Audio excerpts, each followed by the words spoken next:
Hey there, everybody, and welcome back to Vinyl Talk with Tavis, and I'm Tavis. Today's video is dedicated to a student of mine who has a YouTube channel. His name is The Inventing Gamer. Hey there, Brandon. I want you all to go over there and check out his channel. He does some fun things. He likes to game, and he's a very smart student. I'm so proud of him. So this one's for you. This video is called Tips on Buying Vinyl Online. I have a subscriber who put a comment on one of my videos, and this is what he wrote. Hey Tavis, I'm fed up with eBay sellers overgrading their vinyl. I just received a George Benson LP titled In Flight, my favorite George Benson album. The item was described as excellent, near mint. Received it today with marks all over it and a large-looking scratch. It has lots of pop and crackle during playback. That is not excellent or near mint.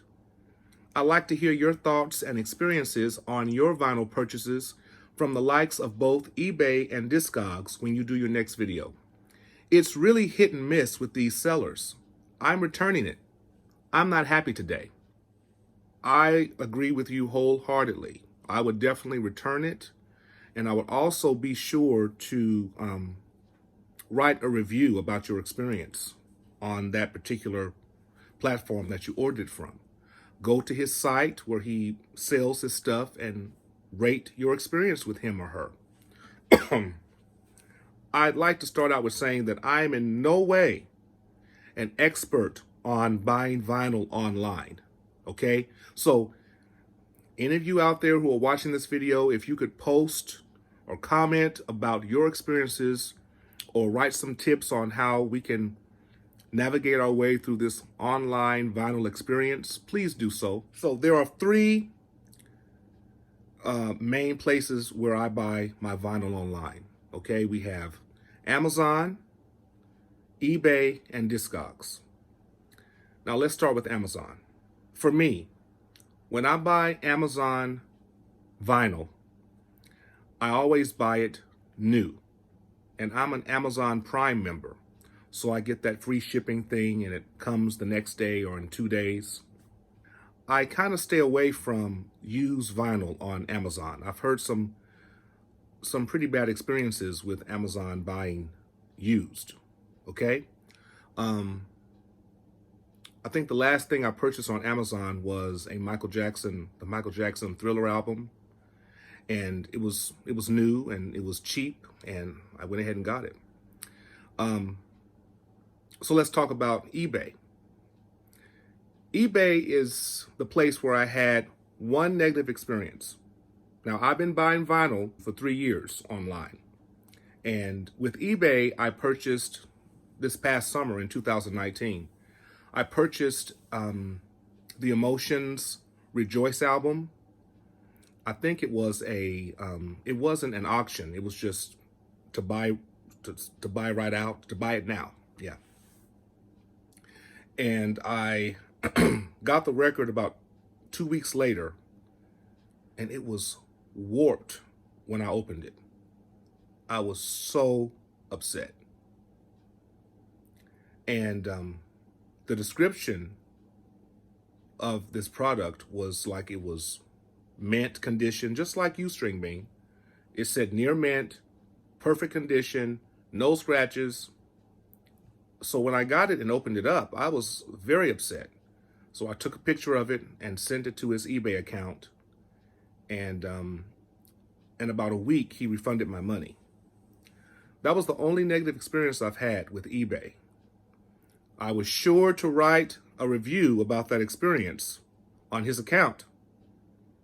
And I think he wrote back and was like, why did you write a negative review? I didn't respond. I just went on and went and bought the album elsewhere. I think I bought it on Discogs. So that's the only negative thing that's happened to me with regard to eBay. Now, with Discogs, when I first got involved with Discogs, I was so intimidated. You know, it's just a wealth of vinyl information. And now I'm used to it, and I can navigate my way through. And I look at all the sellers that I'm interested in buying from.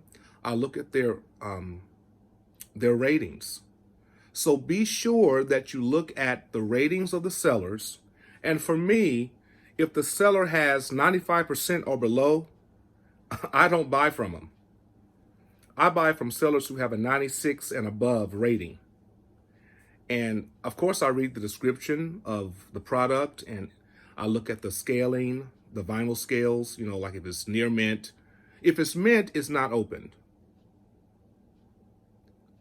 That's how I view it.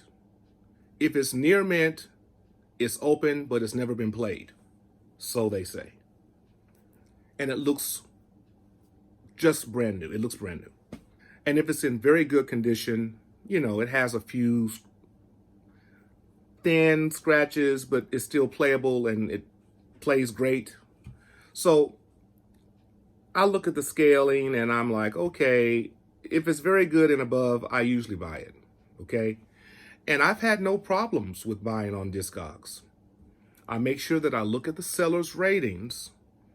I look at the most recent reviews of what other buyers have said about the seller. And that's my experience. So with your George Benson experience, String Bean, I would not let that stop me from buying vinyl online. I must say that you need to definitely support your local record stores. I do that, and I find the most fantastic places here in Kansas City all the time. These places it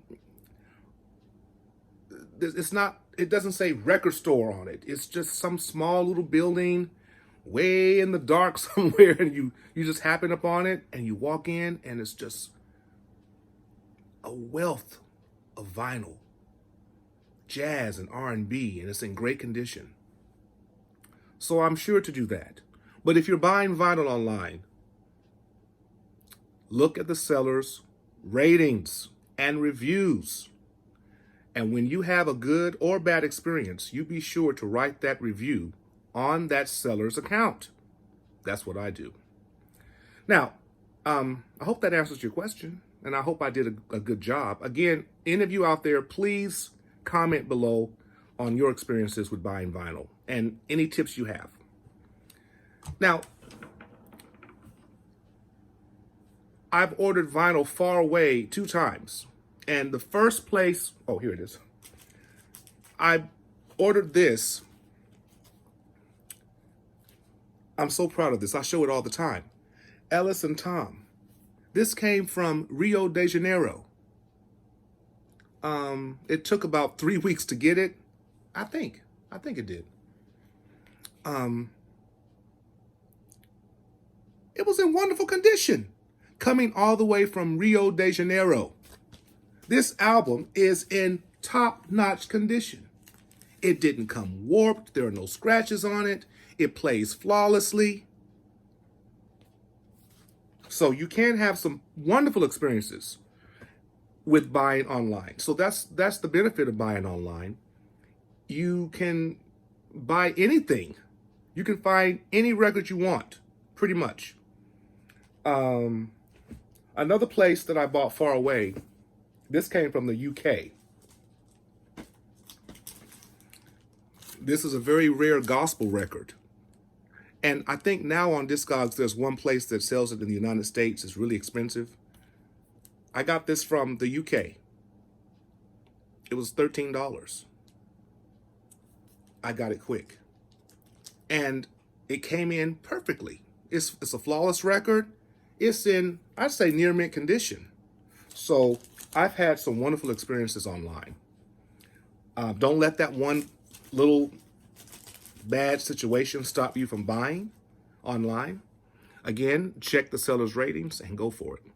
So those are my tips, and I hope that you continue to buy online and keep those records spinning. And you all be sure to comment below about your experiences with buying vinyl online. And as always, with music, Be inspired and stay inspired.